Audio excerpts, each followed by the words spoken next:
Hello, and welcome back to our latest podcast. My name is Thomas Martellone. I'm the owner of Thomas Martellone Genealogy Research, and today we're tackling a big question that sits at the intersection of technology and family history. Can artificial intelligence replace the human genealogist? After 41 years of doing genealogy research, a journey that started a long time before the internet, I've seen technology revolutionize our field. AI can instantly transcribe records, translate names, and search billions of data points in the blink of an eye. Technology has truly been a game changer, efficiently breaking down geographical barriers and boundaries. But does all of this power make the human researcher obsolete? Based on my own experience, I'm inclined to say that the answer is a resounding no. While AI is an incredible tool, it fundamentally lacks the critical thinking, contextual understanding, and unique human reasoning required to solve the truly complex family mysteries we all run into. Today, I'm going to dive into the 4 essential challenges that I believe keep the human researcher firmly in charge of the family tree.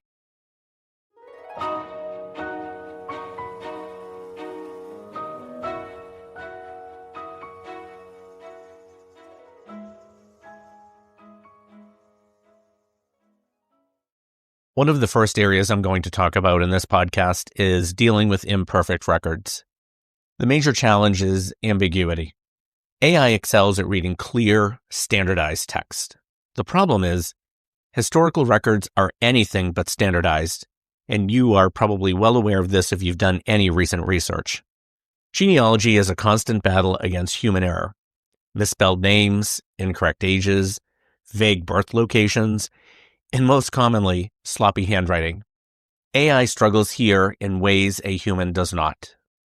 If you look at phonetic spelling, for instance, when a census taker writes an ancestor's name phonetically, like indexing O'Malley as O'Malley or O'Malley, an AI often misses the connection.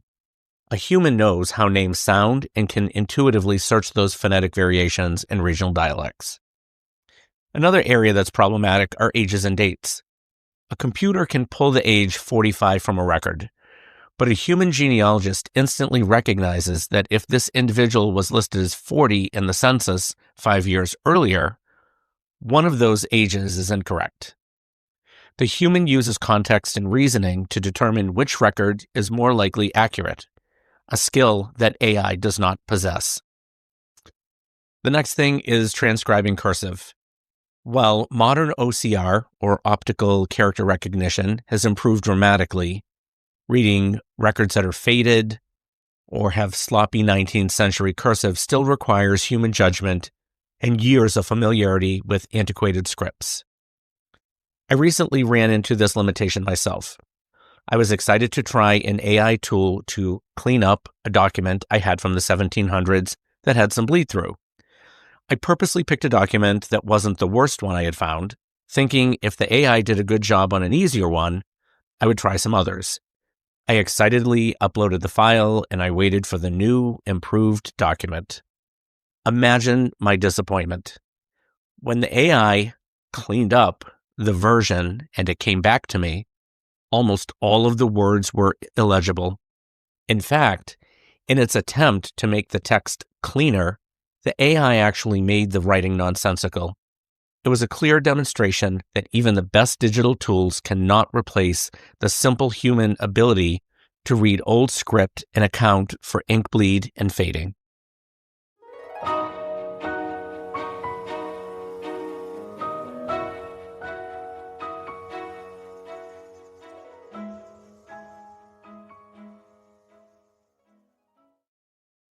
The second challenge you'll face with using AI is interpretation.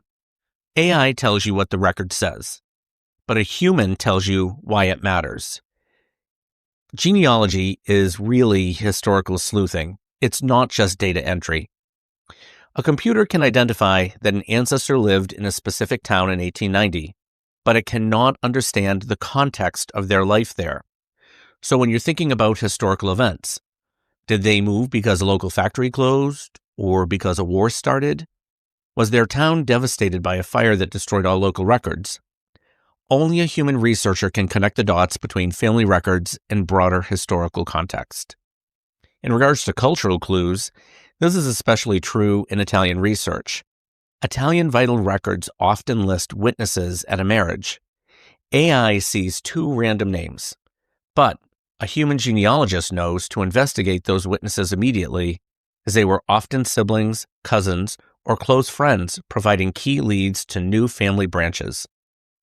Then there's the legal nuance. Take the term allegati in Italian marriage records.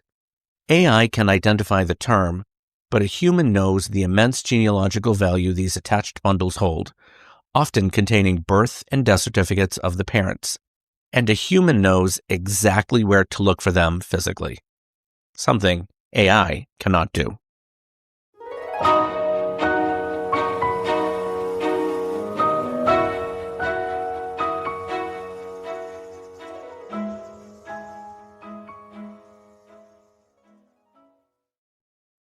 Finally, the fourth challenge related to AI use in genealogy is motivation. Ultimately, AI works for the sake of efficiency, but humans work for the sake of connection. The core motivation for genealogy is emotional.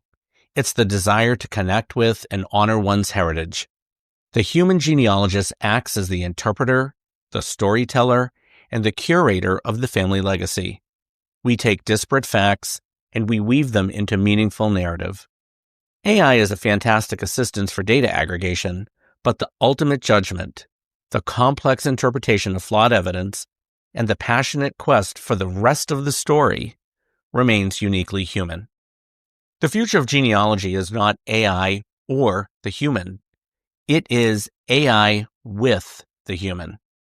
Leveraging the speed of technology for searching and indexing simply frees up the genealogist to focus on the truly rewarding and complex detective work that only a human mind can perform.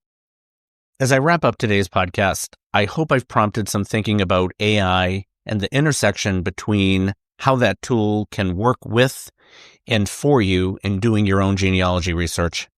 If you've hit a brick wall that AI or other technology can't really seem to help, or you're interested in starting your genealogy research, and you're ready to go beyond that search and apply a human element to your story, please don't hesitate to reach out and contact me. My name's Thomas Martellone. I'm the owner of Thomas Martellone Genealogy Research. I'd be happy to help you with your search. Also, be sure to go to my website and check out my blog post, which is about AI and genealogy. I have included the sample of the two documents that I mentioned in the podcast today, and I wish you best of luck in your research.